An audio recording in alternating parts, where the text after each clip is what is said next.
Hello everybody and welcome back to the Fortress of Solitude. Today we're going to be talking about Absolute Wonder Woman issue 13 by Kelly Thompson, Matthias Bergara and Jordi Belair. Diana faces a very familiar foe as a new arc begins this issue, kicking off with Diana and Barbara researching everything they can about Theoscira. Barbara asks if Diana knows about the island, and while Diana does, she finds it ever-changing, since she only learned what Theoscira was just before she left the underworld, but she's always felt she knows what it was. She says that while the Wild Isle was her home, she yearned for another place she didn't know, and while Cersei was physically unable to say the word Amazon, she still was able to teach Diana about them without saying the words. I really do like that Thompson is getting into the whole Amazon is a banned word thing that was set up in the opening issues and never really came back until now. It's been briefly hinted at, but it's something that we haven't really talked about until right now. I liked the idea of the gods literally trying to erase any sort of mention or whisper of what an Amazon is, as if Diana knowing these things would be the end of them or open up some sort of forbidden knowledge for her.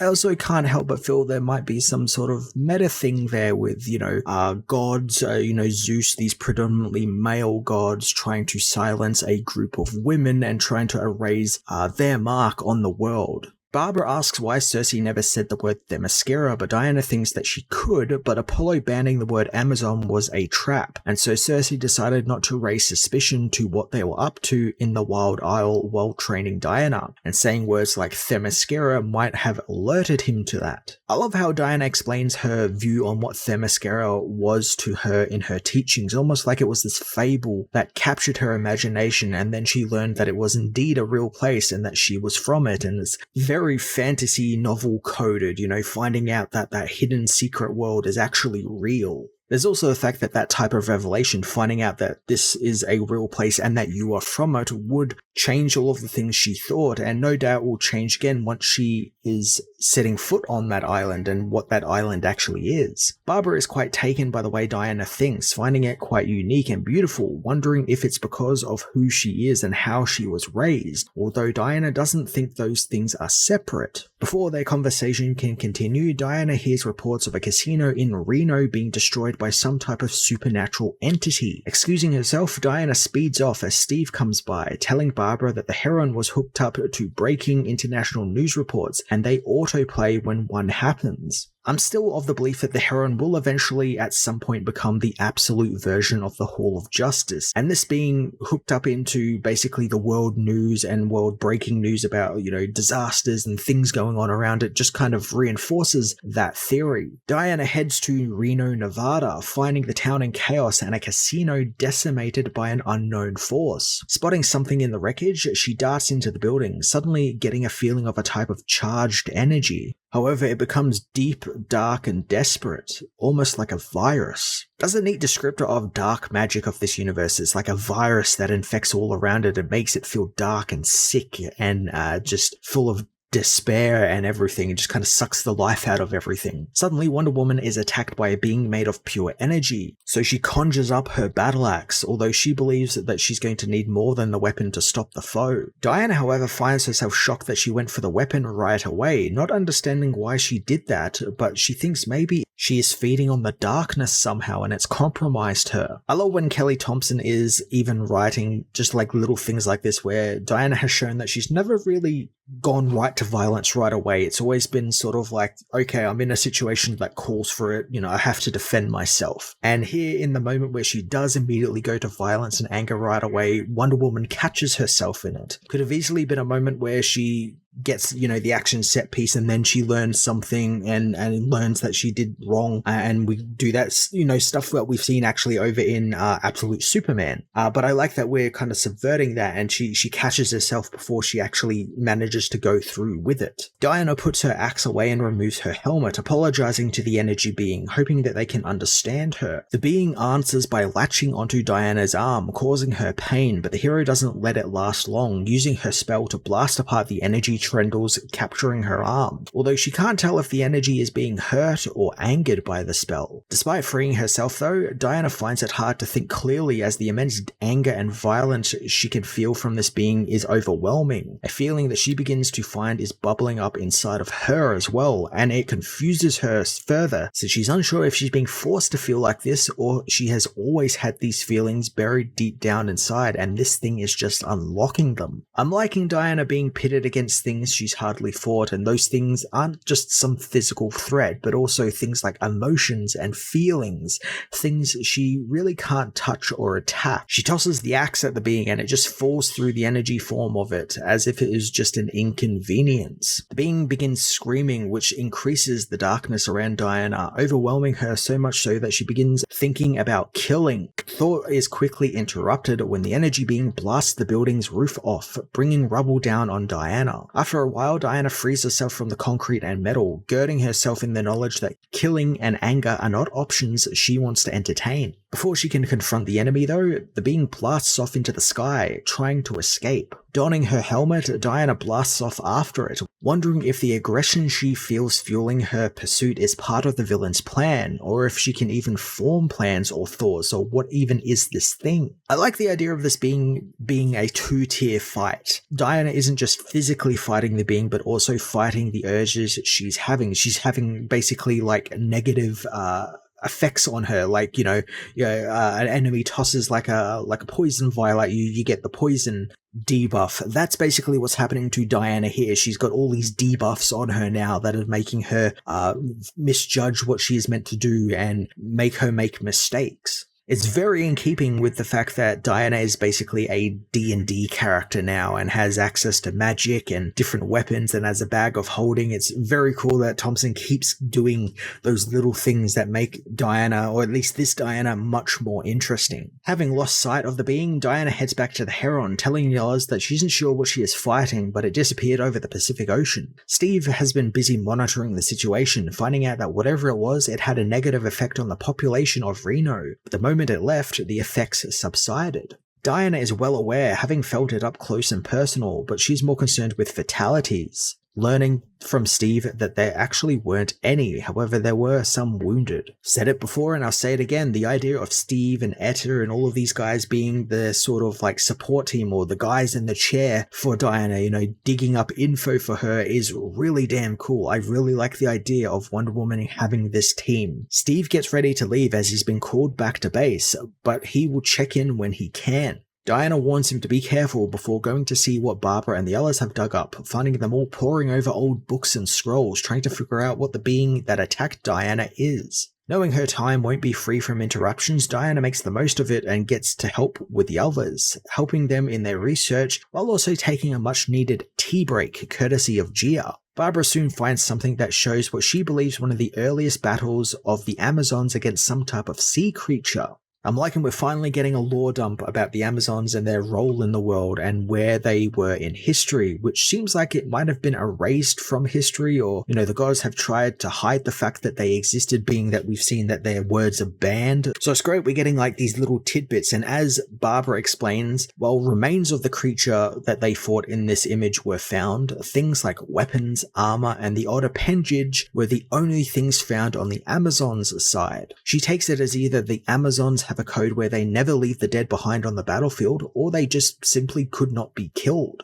So much of the Absolute Universe is a complete mystery, and I love each writer seems to be playing with that in some regards, using it to do something we haven't seen before with these characters, or even just putting out enough information that we can kind of make up our own theories for now and kind of glean enough to know what is going on in the vast history of this new world.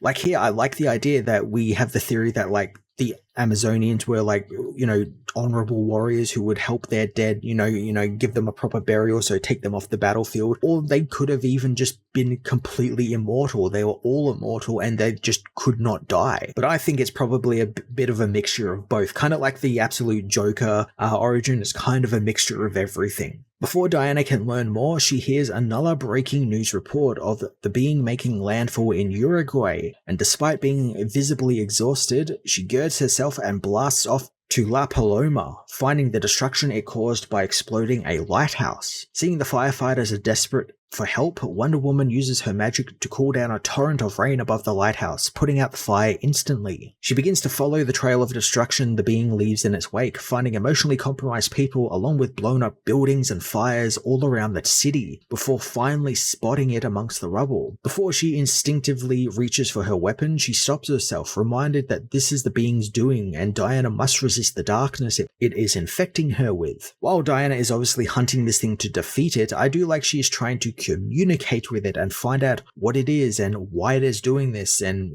who is making it do this maybe. Before she can figure out what to do, the being grabs her with an electric green whip, dragging her out of the town and down onto the beach. Diana is quick to get up and a young girl nearby points upwards, revealing that the being has escaped and eluded her yet again. So it's pretty obvious now that the being is just kind of playing with Diana, wearing her down so to speak, and is trying to break Diana before probably moving in for the kill. For the next couple of days, Diana is called back and forth from across the world to fight the being, but it keeps on escaping no matter what trick Diana pulls from her bag. And it's cool, she does try everything. We see her try to use, fists and try hand-to-hand combat, then magic, then her giant axe and other weapons, but nothing seems to do the trick. Diana soon returns to the Heron, utterly exhausted and frustrated that she cannot seem to deal with this threat, and not just that, it's bringing out the worst in her, which she hates. Luckily, Etta and the others have a lead, as while Diana was out working, she discovered that most of the sites the creature appears on are close to ancient battle sites, all except for the one in Reno, which is the site of the casino called Paradise Island, which is another name for Theoscira.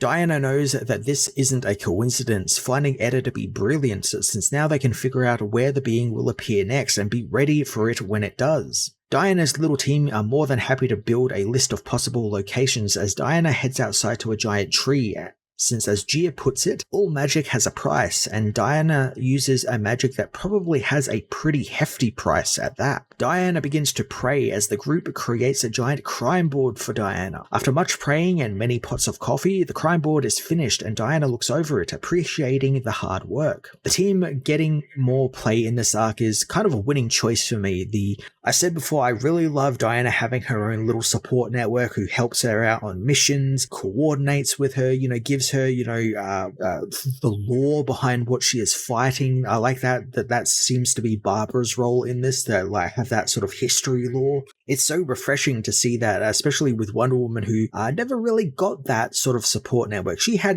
Etta around and Steve around, but it was never like a constant thing like it has been in this Absolute Wonder Woman book. The group reveal they might have actually figured out what the being is doing, as it hasn't done any attacks lately, with Etta figuring out that it was actually hitting these areas because they were more remote, places like Reno, Nevada in the desert, and La Paloma.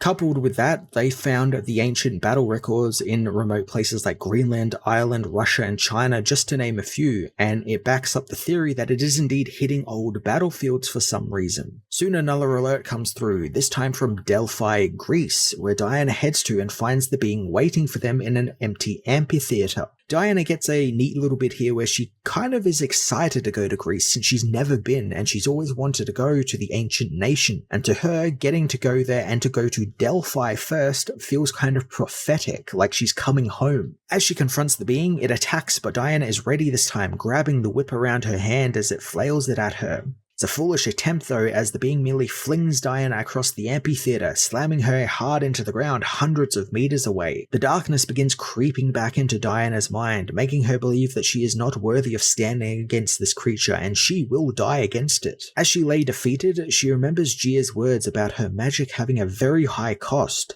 And then she realizes that she is the cause of all of this. It's revealed that the creature is a heavily armored version of Diana, who believes the creature is there because of her, and it's the price the world is paying for having her there. This is a really fantastic visualization of the idea of magic having a price, since usually when we've seen it before, it takes the form of you sell your soul, or you become a demon, or you owe the devil something, or something like that. And I like that it's not actually Diana that's actually receiving this punishment, it's the world. The thing that she is using the magic to protect is receiving the punishment. It also being a dark mirror to Diana, being who is looking to bring hope and life to the world, and this being looks to be bringing death and darkness and despair, is a great idea too. It's kind of a classic superhero storytelling and also kind of a rite of passage. They all fight the dark mirror of themselves at some point in their careers, and I like that Diana is getting a chance to do that here. Absolute Wonder Woman issue 13 was another fantastic beginning to an arc that sees Diana's exploits begin to catch up with her in a fun and interesting way. I really like how Thompson is portraying the price magic has, not just on Diana but on the world, and the magic that she is using to protect the world. Getting to see her go through the various ways on which to deal with a threat and how they have all worked up until now, and now when she comes face to face with a threat she doesn't know how to deal with, it's great. I like that we're exploring this, that she's not just using what she's used before, she has to evolve. That's a sign of a good storyteller, that you're not just, repeating the same story over and over again. Your characters are evolving from issue to issue. I'm looking forward to seeing how she goes dealing with fighting herself quite literally in the next issue, and how Zatanna ties into all of this, because Zatanna is meant to be involved somehow in this story, and I'm very much looking forward to seeing how she rears her head in this story. I'm going to give this issue a 9 out of 10.